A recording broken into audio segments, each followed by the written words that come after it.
자, 오늘 우리에게 주시는 살아계신 하나님의 말씀은 호세아 6장 3절부터 11절까지 말씀입니다. 호세아 6장 3절부터 11절. 우리 3절 한 구절만 함께 읽도록 하겠습니다. 시작. 우리가 여호와를 알자. 힘써 여호와 알기를 추구하자. 그분의 나오심은 새벽 빛같이 확실하시니 그분께서 비와 같이 땅을 적시는 늦은 비와 같이 우리에게 오신다. 아멘. 자, 오늘의 본문은 지난 2절에 이어서 이스라엘 백성들의 자성을 촉구하는 호세아 선지자의 외침이 계속 이어지고 있습니다. 호세아는 이스라엘로 하여금 하나님께 돌이키는 회개를 간절히 외쳤습니다. 하나님께서 그들을 사자같이 찢겠다 하신 것은 하나님의 본심이 아니요 그들을 치셔서라도 이스라엘을 다시 구원의 길로 되돌이키시려는 하나님의 인격적인 사랑이었습니다.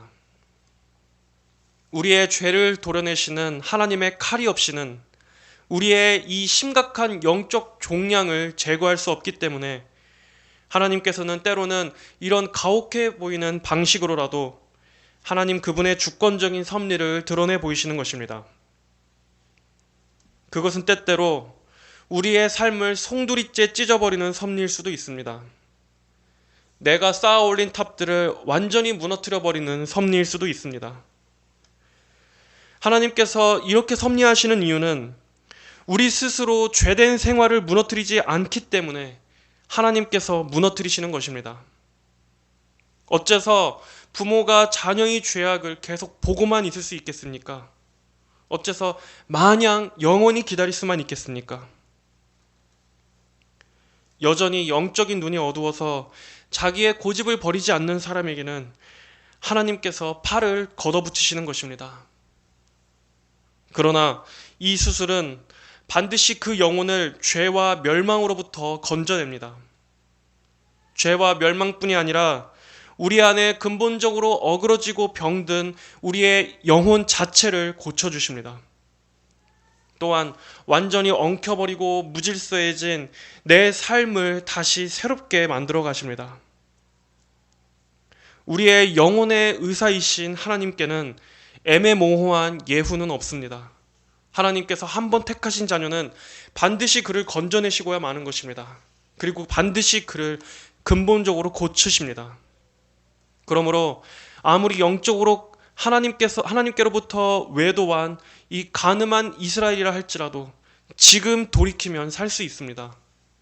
지금이라도 하나님의 용서와 자비의 품으로 돌이키기만 한다면 하나님께서는 완전히 새롭게 근본적으로 그들을 다시 고쳐주실 것입니다. 하나님의 모든 성품은 우리 인간의 성품과는 다릅니다. 그렇기 때문에 하나님의 용서도 우리 인간의 용서와 다른 것입니다. 인간의 용서란 용서하고 화해한 뒤에도 그 마음에서까지 완전히 개운치는 못합니다. 인간이 품을 수 있는 용서의 그릇엔 한계가 있습니다. 또 용서 뒤에도 더 이상의 예전의 관계로 회복되기가 어렵습니다. 그러나 하나님의 용서는 다릅니다. 하나님의 용서는 우리가 완전한 보상을 드리지 못함에도 우리를 용서해 주십니다. 우리가 항상 신실하지 못했음에도 우리를 용서해 주십니다. 심지어 하나님께서는 우리의 죄를 하나님께서 등 뒤로 던져버리신다고까지 하실 정도입니다. 우리에게 절절매실 필요가 없으신 분께서 또 우리의 행악대로 냉혹하게 심판하셔도 전혀 불의하지 않으신 분께서 아니 무엇이 아쉬워서 그러십니까? 그럼에도 하나님께서는 진정으로 하나님께 나오는 자들을 무한히 용서하십니다. 용서의 면에 있어서도 하나님은 항상 성도와의 관계에 있어서 주도적이십니다. 우리는 여전히 자격이 없지만 하나님께서는 우리를 용서하신다고 선언하십니다. 예수님께서 우리 대신 심판받으셨기 때문입니다. 택하신 자녀를 너무나 사랑하셔서 독생자를 죽이시면서까지 구원하신 그 사랑을 우리는 여전히 이해할 수 없습니다. 그 사랑은 구원받은 이후에도 여전히 알 수 없는 신비입니다.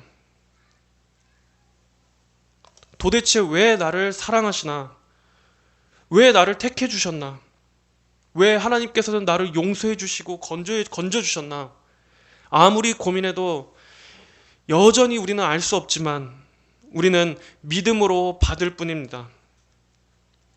그러므로 우리의 도피성 되시는 예수 그리스도께 피하는 자는 누구나 무한하고 영원한 죄 용서를 받는 것입니다. 바로 그리스도가 우리의 용서의 근거입니다. 그리고 이제 돌이키는데 그쳐서만은 안 됩니다. 이제는 하나님을 아는 지식을 회복해야만 합니다. 이스라엘에게 요구된 것도 바로 이것이었습니다. 우리가 여호와를 알자, 힘써 여호와 알기를 추구하자. 호세아는 외치고 있습니다. 북이스라엘이 아수르 왕에게 찾아가서 의지하려고 해도 다 헛수고에 지나지 않았고, 또 우상인 바알신을 열심히 섬겨봐도 재앙만 더 심하고 모든 것을 이제 다 경험해 보았으니 이제는 우리 하나님께로 돌이키자. 우리가 힘써 여호와만 알기로 결심하자. 지금 호세아는 이렇게 외치는 것입니다. 이스라엘 백성이 범죄하고 우상 숭배로 음란하게 행했던 모든 것들은 하나님을 아는 지식이 없음으로 망했던 것입니다. 호세아 4장 6절에서 말씀하기를 내 백성이 지식이 없음으로 망한다라고 말씀하셨습니다. 하나님을 아는 지식이 없는 것, 그것이 이스라엘의 타락의 가장 근본적인 원인이었습니다.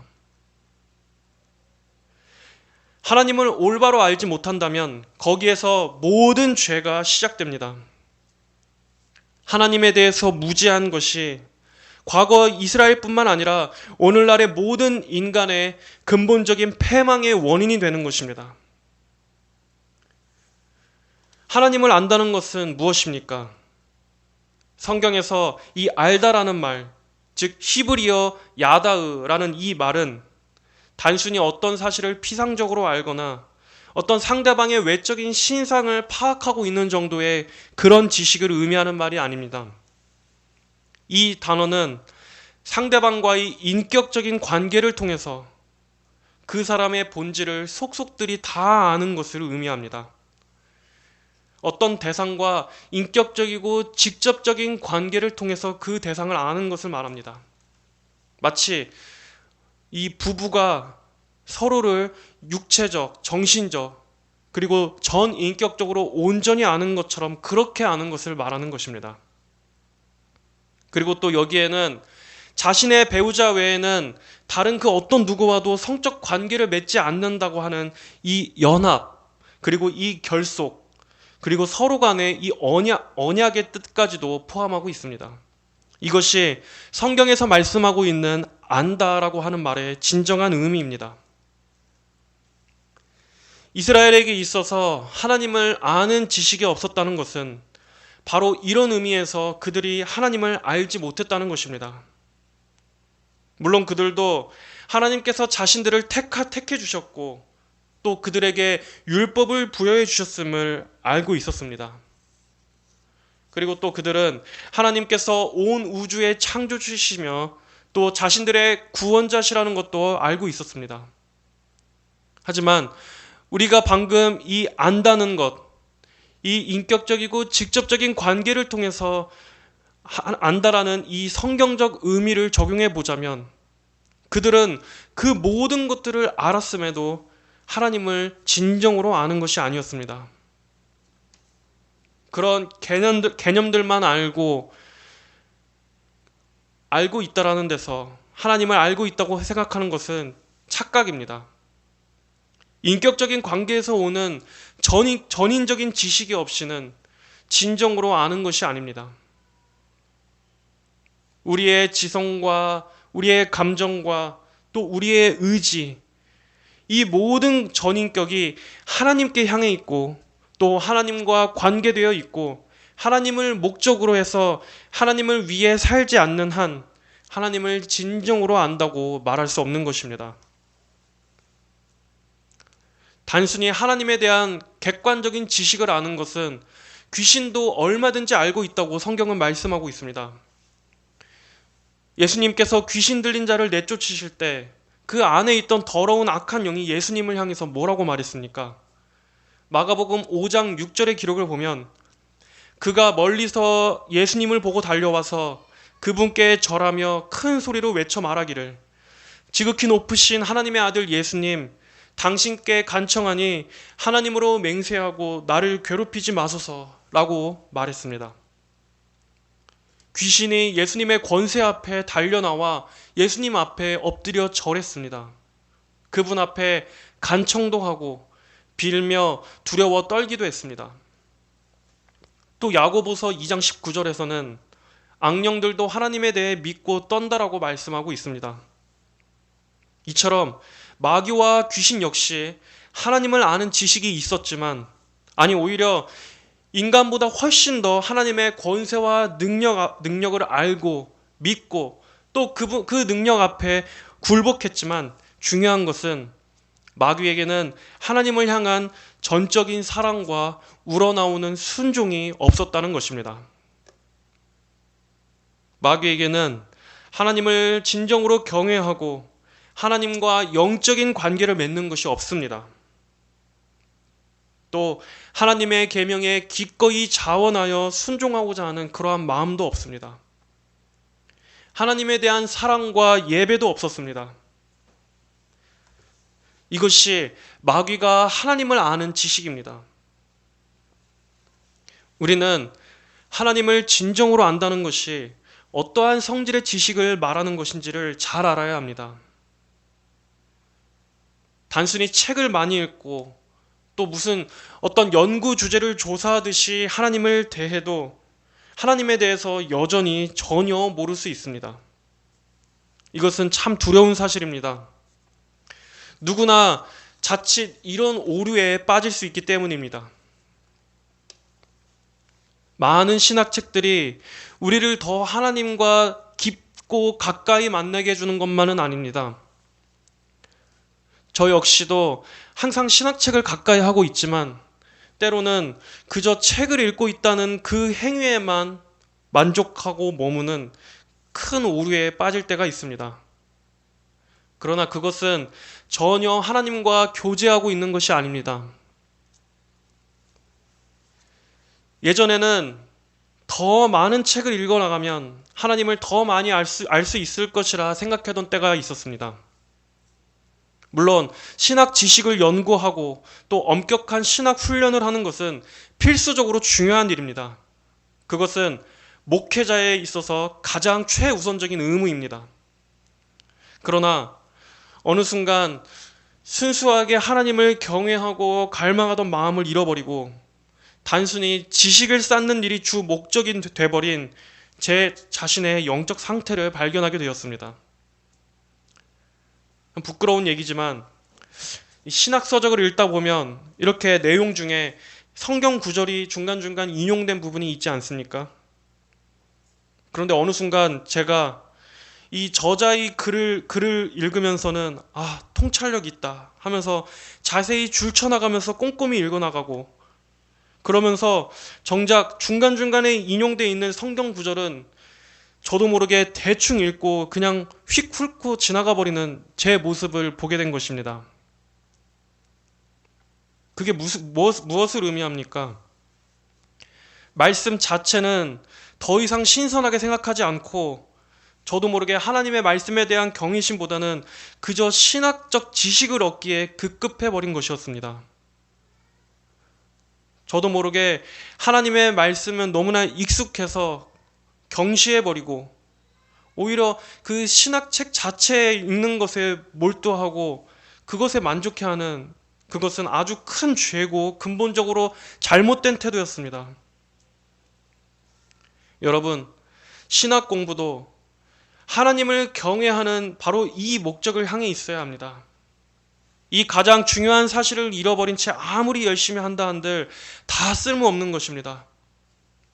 만약 그러한 마음으로 하나님을 알고 또 하나님을 아는 지식을 쌓고 있다면 회개하고 다시 처음부터 돌이켜야 합니다. 다시 겸손히 무릎을 꿇고 하나님께로부터 배워야 합니다. 물론 이 경우는 제 경우이긴 합니다만, 이런 식으로 우리는 하나님에 대한 형식적인 태도가 얼마나 하나님 앞에 큰 죄가 되는지 우리도 모르는 사이에 속을 때가 있습니다. 이것은 아주 주의를 기울이지 않으면 언제라도 누구든지 속을 수 있습니다. 하나님과 가까이 있으면서도 실상은 하나님과 가장 멀리 떨어져 있을 수 있는 것입니다. 우리는 하나님의 이름으로 행하면서도 정작 우리의 마음은 하나님과 멀리 떨어져 있던 적이 얼마나 많았습니까? 마음이 냉랭하고 차가움에도 얼마든지 의무적으로 성경을 읽을 수 있고 형식적으로 예배도 드리고 기도도 할 수 있습니다. 하지만 그럴 때 우리는 중요한 것을 잊어버려서는 안 됩니다. 마음에서부터 우러나오는 하나님에 대한 참된 경외가 없이는 모든 것은 다 의미가 없습니다. 하나님께서 받으시지 않습니다. 하나님을 높이지 않는 마음에서 하는 모든 의무는 하나님을 망령되게 일컫는 것입니다. 이사야 29장 13절에서 하나님께서 말씀하십니다. 이 백성이 입술로는 나를 가까이 하며 입술로는 나를 존경하나 그 마음은 내게서 멀리 있으니 그들이 나를 경외하는 것은 사람의 계명으로 가르침을 받았을 뿐이다. 하나님을 향한 사랑을 잃어버린 채 아무리 많은 지식과 많은 봉사와 의무들을 감당한들 그것이 하나님께 무슨 영광이 되며 우리의 영혼에 무슨 유익을 줄 수 있겠습니까? 그런 행위는 우리의 영혼을 살아나게 할 수 없습니다. 진정으로 하나님을 아는 것이 아닙니다. 하나님과 인격적으로 알고 있는 것이 아닙니다. 어쩌면 오늘날 이 시대의 교회의 가장 큰 문제점은 우리 기독교인들이 마음의 신앙이 아닌 입술의 신앙에 그쳐 있는 것일지도 모릅니다. 하나님을 진정으로 사랑하고 경외하는 그러한 마음이 없이 형식적인 신앙에 안주하면서 그저 주일에 한번 교회에 다녀오는 것에 만족하는 그런 신앙, 진정으로 하나님을 갈망하고 하나님의 영광을 알기를 사모하는 그런 마음들은 어디에서 찾을 수 있습니까? 우리가 간절히 회복해야 할 것은 하나님을 인격적으로 아는 참 지식입니다. 그저 종교적 경험이 아닙니다. 그저 CCM 음악에 취해서 또 연출된 예배 분위기에 도취해서 정작 하나님은 만나지 못하고 종교적 분위기만 경험하고 오는 것을 하나님을 만났다고 착각해서는 안 됩니다. 그것은 그런 분위기가 주는 감흥을 경험한 것이지 성경의 하나님을 경험하고 만난 것이 아닙니다. 만약 그런 분들에게 CCM 대신 구찬송가를 부르게 하거나 또는 어떤 음악이나 무대 연출 없이 혼자 조용히 골방에서 기도하고 말씀 묵상하는 것을 권한다면 아마 그런 사람들은 이 종교적 카타르시스가 안 느껴져서 신앙생활을 못할 것입니다. 왜냐하면 그것도 하나의 중독이기 때문입니다. 그런 연출된 분위기가 없이는 하나님을 느낄 수 없는 중독. 결국 그런 신앙 역시 성경적 신앙은 아닌 것입니다. 자신의 느낌과 감정을 예배하는 것이지 하나님을 예배하는 것이 아닙니다. 그런 문화들로 인해서 여전히 신앙생활을 함에도 외롭고 공허합니다. 여전히 하나님에 대해서는 모호하고 여전히 마음의 빈 구멍은 메워지지 않습니다. 실제로는 하나님을 만난 적이 없는데 그런 종교적 경험, 종교적 분위기를 기독교라고 생각하기 때문에 그러한 것입니다. 거기에는 성경을 통해 하나님을 만나는 것이 없습니다. 하나님의 영광과 성품에 대한 성경적 지식도 없습니다. 또 십자가 구속에 관한 지식도 없습니다. 성경적 교리적 지식도 없습니다. 거기에는 실제적인 고난도 없습니다. 이 성경에 말하는 이 실체적인 신앙, 실제적으로 하나님을 아는 지식은 아무것도 없는 것입니다. 그저 풍선 같은 것입니다. 잔뜩 부풀어 있지만 실체는 바늘 한 번이면 뻥 터져버리는, 이게 오늘날 젊은 청년들, 이 젊은 사람들이 대부분 갖고 있는 신앙의 색깔입니다. 다 거품입니다. 현대 기독교가 만들어낸 거품. 입술로는 하나님을 열심히 예배하지만 마음은 자신에게로 향한, 하나님에게서 먼 그런 신앙입니다. 그런 거품은 빠져야 됩니다. 우리는 죄로부터 돌이킬 뿐 아니라 헛되고 잘못된 거짓 신앙의 착각으로부터도 돌이켜야 합니다. 열심과 감정도 중요하지만 중요한 것은 바른 지식을 따른 열심과 감정이어야 합니다. 우리는 말씀 앞에 무릎을 꿇고 과연 나는 하나님을 진정으로 알고 있는지 정직하게 자문해야만 합니다. 만약 전혀 하나님을 알지 못한 채 나는 신앙생활을 해왔다라고 생각한다면 하나님께 겸손히 하나님을 알게 해달라고 구하셔야 합니다. 오늘 호세아 6장 6절에서도 하나님께서는 다시 한번 말씀하십니다. 나는 인애를 원하고 제사를 원치 아니하며 번제보다 하나님 알기를 원한다. 하나님께서는 진실한 마음이 결여된 허울뿐인 제사를 멸시하십니다. 다윗 역시도 하나님께서 진정으로 원하시는 제사는 하나님 앞에 나아가는 자의 상한 심령이라고 말했습니다. 여러분들은 하나님 앞에 나아갈 때 무엇을 가지고 나아가십니까? 그날 내야 할 헌금 말고, 그날 교회에서 해야 하는 봉사 말고 상하고 통회하는 마음도 준비하셨습니까? 하나님께서 여러분들에게 진정으로 원하시는 것은 바로 이 마음입니다. 하나님의 은혜를 간절히 사모하는 마음, 하나님의 얼굴을 간절히 구하는 마음, 죄로 인해서 지치고 좌절했을지라도 그 모든 것을 씻어주시고 새롭게 해주실 그 보혈의 능력에 대한 소망, 예수 그리스도에 대한 전적인 신뢰, 하나님의 영광을 향한 갈망, 그리고 자신의 죄에 대한 애통함과 회개의 심령, 주님께서 주신 그 생명수에 대한 그 목마름, 바로 이러한 것들이 여러분들이 하나님께 예배드리러 갈 때 가장 준비해야 할 것들입니다. 하나님을 알지 못하면 하나님께서 가장 원하시는 것이 무엇인지도 알 수 없습니다. 우리는 한 번만이 아니라 매번 우리 자신을 점검해야만 합니다.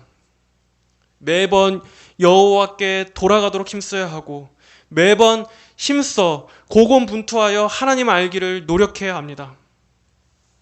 과연 내가 오늘도 하나님을 힘써 알고 있는지, 세상의 것들을 아는데 시간과 정력을 쏟느라 정작 하나님을 아는 것에는 조금도 신경 쓰고 있지 않은 채 살아온 것은 아닌지 점검하시고 돌이켜 회개하셔야 합니다. 여러분은 진정한 축복을 원하십니까? 하나님을 아십시오. 하나님과의 인격적인 관계를 사모하십시오. 하나님 알기를 간절히 구하십시오. 여기에서부터 다시 시작하셔야 합니다. 마귀는 항상 가장 중요한 것은 못 보게 하고 그 외에 온갖 복잡한 문제로 우리의 눈을 하나님에게서 떼어냅니다. 여러 가지 다양한 문제들로 인해서 그 마음이 심란해서 하나님을 생각할 여유가 없게 만듭니다. 하지만 그럴 때 더욱더 하나님께만 집중해야 합니다. 모든 복잡한 상황 가운데에서도 우리의 마음의 중심은 하나님께 초점이 향하도록 의지적으로라도 애를 써야 합니다. 하나님과 풀릴 때 다른 모든 것도 풀리게 될 것입니다. 왜냐하면 하나님께서 주권자이시기 때문입니다. 이 세상 모든 만사를 다스리시는 주권자이신 분과 화목하지 않은 채 어떻게 삶이 정돈될 수 있겠습니까? 어떻게 이 복잡하게 꼬인 이 다양한 문제들이 하나하나씩 질서를 찾아 제자리를 잡을 수 있겠습니까? 여러분, 하나님은 살아계신 분이십니다.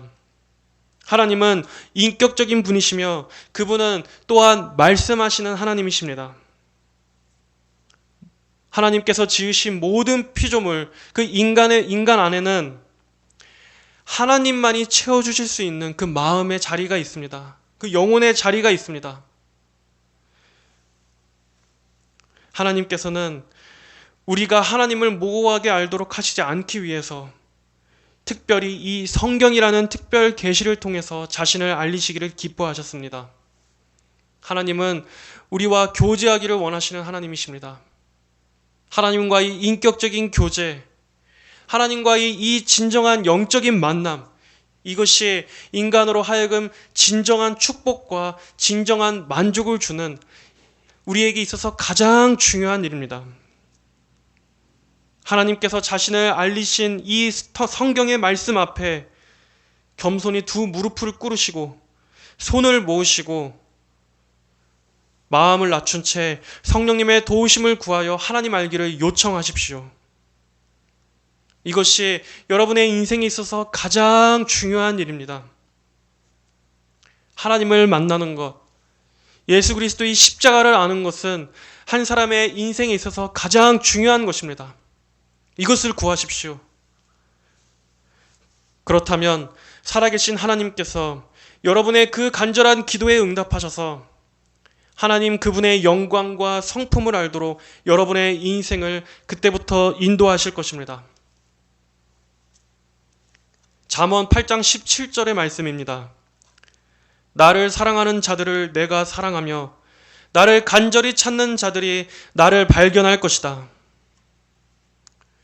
진정한 축복의 근원, 마르지 않는 생명수는 이 세상에 있지 않고 오직 하나님 아버지께로부터 오는 것입니다. 예수 그리스도를 통해서 우리에게 구원과 더불어 모든 좋은 것들을 주시기를 기뻐하시는 그 하나님을 아는 것을 가장 최우선으로 두시기를 바랍니다. 하나님 안에 있는 그 풍성한 생명이 여러분들의 영혼과 삶에 가득 넘치시기를 주의 이름으로 축복합니다. 다 함께 기도하시겠습니다. 하나님 아버지 감사합니다. 어둠 가운데 있는 자들에게 빛을 주셔서 그 영혼을 밝히시고 또 생명을 주셔서 죽은 영혼을 살리시는 분은 오직 하나님밖에 없습니다. 저희가 하나님을 알기를 간절히 소원하오니 하나님께서 은혜를 베풀어 주셔서 하나님을 찾는 이들에게 하나님께서 얼마나 영광스럽고 은혜로운 분이신지를 알게 하여 주시옵소서. 아버지, 하나님을 알지 못하는 것이 인생의 가장 불행이요 저주입니다.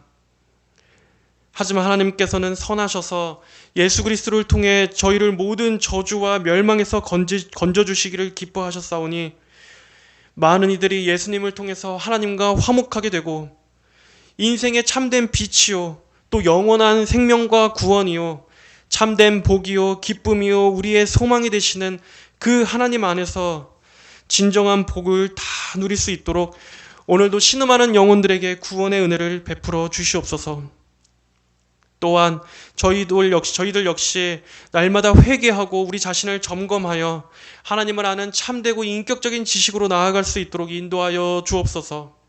형식적인 신앙에 안주하거나 만족하지 않고 날마다 진정으로 하나님과 영적인 관계, 참된 교제를 맺는 것을 날마다 점검하며 이것을 추구하는 저희들이 될 수 있도록 인도하여 주옵소서.